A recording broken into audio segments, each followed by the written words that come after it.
មាននោះប៉ុន្មាន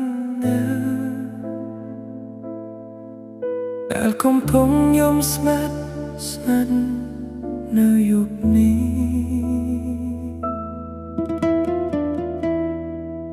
ក្រោមពន្លឺភ្លើងទីក្រុងស្រស់ស្អាត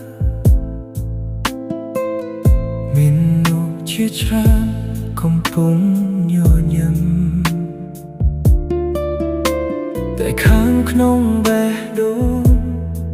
ពោពេញដោយស្នាមរបួសដែលគ្មានរណាឃើញ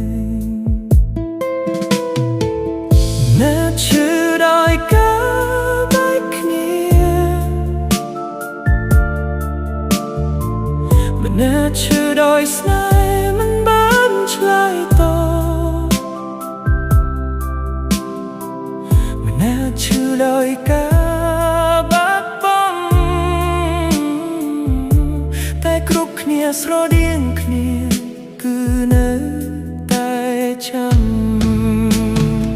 គ្មាននរណារកបានទេចំនួនមនុស្សដែលកំពុងឈឺតែយើងដឹងតែប៉ុណ្ណោះថាវាមិនពិតទេ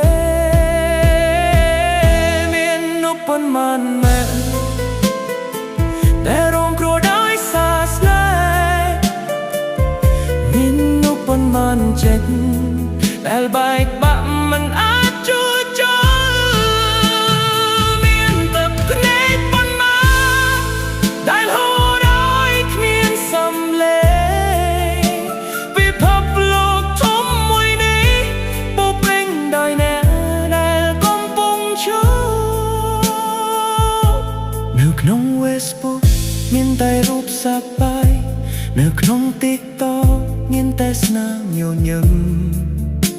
តែពេលបិទទូរស័ព្ទ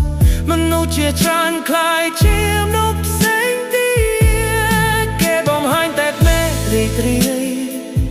លាក់អារម្មណ៍ឈឺនៅខាងក្នុងពេលយប់មកដល់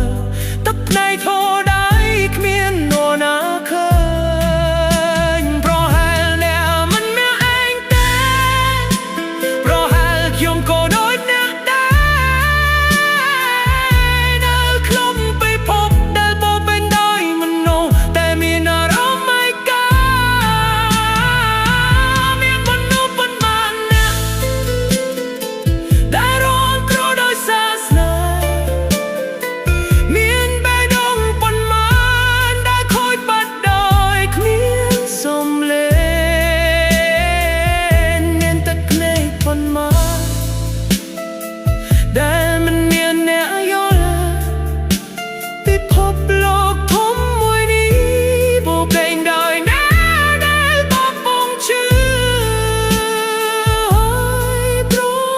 ហែលនោះប៉ុន្មានក្នុងនោះគឺខ្ញុំឬអ្នកដែលគេត្រូវ